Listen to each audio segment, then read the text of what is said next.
everyone. I'm Chef Roberts, and today we're going to be making your very first lab recipe. I hope you're excited because I am. You're making Monkey Muffins 2.0. I call it 2.0 because I've switched the recipe up just a little bit this year, and I think it makes it even more caramely and delicious. So, are you ready? Here we go. First things first, I'm going to wash my hands. So I'm going to step over and wash my hands, turning my water on, making my hands wet, soap, and now I'm singing 2 happy birthdays. Happy birthday to me, happy birthday to me, happy birthday, happy birthday, happy birthday to me, woo! Happy birthday to me. And look, I'm getting between my fingers and under my fingernails. I'm cleaning my hands very, very well, my hands and my wrists. Happy birthday, happy birthday, happy birthday to me. Okay, soap is off. Oh, okay, don't do that. First, sorry, I forgot. See, I'm in my own kitchen, I'm already forgetting. Dry your hands with a paper towel.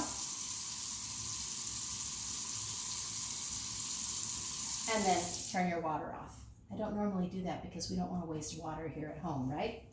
All right, now I'm going to put my paper towel in my trash bucket. I have a trash bucket nearby at my workstation so that I can easily have a place to put trash as I work. This keeps my workplace clean. Additionally, I have prepared some hot, soapy water in a bin. That's going to act twofold for me. I'm going to use it to wipe down my surfaces, and then I am going to use it later to wash my dishes in. So that's what I'm using this for today. When we're in the lab, we do not use the same water for that, but in the kitchen, this is an okay setup. Now, I do need to prepare my sanitizing solution. My sanitizing solution is just going to be a quart of plain water and a tablespoon of bleach. So I'm going to use the cap as my guide. That's a tablespoon of bleach, and I'm going to go ahead and pour that into my water. And now that's acting as my sanitizing solution. These 2 chemicals, which is just hot soapy water and a little bit of bleach water, are all I need to keep my kitchen safe and sanitary. So in goes a cloth, and I have a drying cloth here that I'm going to set to the side. And now this is just going to wait for me. I'm going to go ahead and move the chemical out of the way because we do not put chemicals by food. So I'm going to go ahead and move this completely out of the way of the kitchen. All right, well, since I'm walking around, I'd like you to notice that I am wearing kitchen appropriate clothing. Yes, closed-toed shoes, super attractive kitchen shoes that are non-slip. But most importantly, in my situation, I want to make sure my feet are covered so I don't have a knife drop on my feet, and I'm wearing long pants. My hair is pulled back. I have no jewelry on. That way I'm not going to contaminate my food or cause an accident. So I just handled chemicals, so let me go ahead and wash my hands again. You should be washing your hands in the kitchen like at least 10 times when you're cooking. If you're not doing it enough.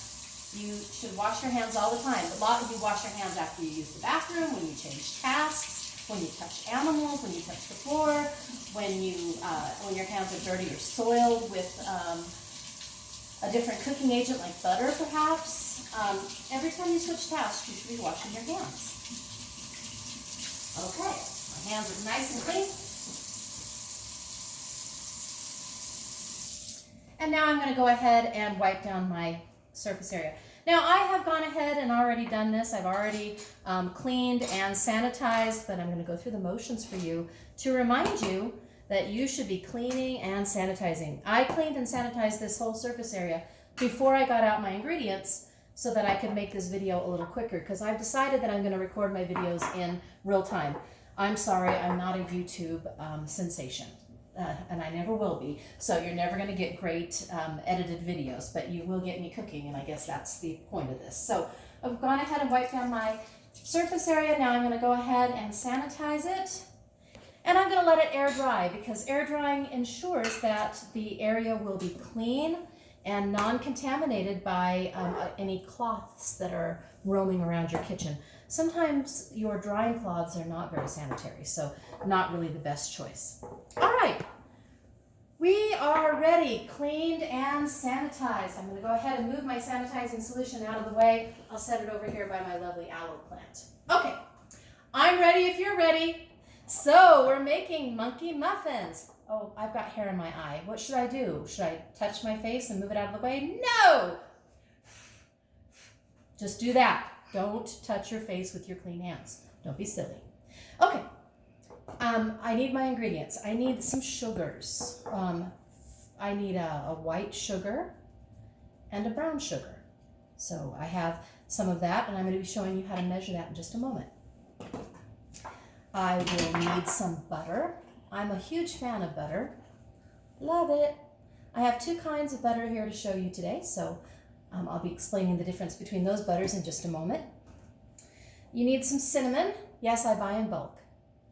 And you need some vanilla. I make my own vanilla, but you can buy any vanilla you can afford at the store. The imitation vanilla is just fine, honestly. I'm not leading you astray.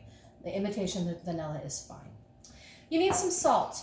I keep my salt in my little salt mill here, but just so you know, I use kosher salt in my kitchen. It's a little bit less salty than normal salt, so I have a little wiggle room in my salinity in my food. So, but any salt you have is fine. You'll just notice that my grounds are a little coarser. Set this up and out of the way. Now we've got, of course, the base of our muffins today are jumbo muffins. I buy store brands, so this is the Kroger brand. If you want to buy the name brand, you knock yourself out. Okay, I'm going to go ahead and preheat the oven to 375. And I'm going to make sure that my rack is located in the middle of the oven. If it's too high or too low, it won't cook properly. So I'm going to make sure my rack is in the middle of the oven and my oven is preheating. Okay. Now, next thing, I'm going to prepare my pan. I have my pan right here. This is a muffin tin. We use it 2 times this quarter. Oh, and this is some cooking spray. I'm going to go ahead and use this cooking spray just to keep it from sticking. If you don't have a muffin tin, go and borrow your neighbor's. Or you could just cook it in a pan and just put all of it together and then just cook it a little longer. You don't have to make it muffins. You can make it monkey bread. That would be fine too. Okay, caution, caution, caution. Cooking spray makes things slick. Take it from somebody who's injured her right leg many times in my life from falling. Cooking spray on the floor makes for a slick mess. So when you spray cooking spray on a pan, don't do this. Danger, danger. Do this. Do it right over the sink. And that way, you're not going to put any of this cooking spray on the floor. Now,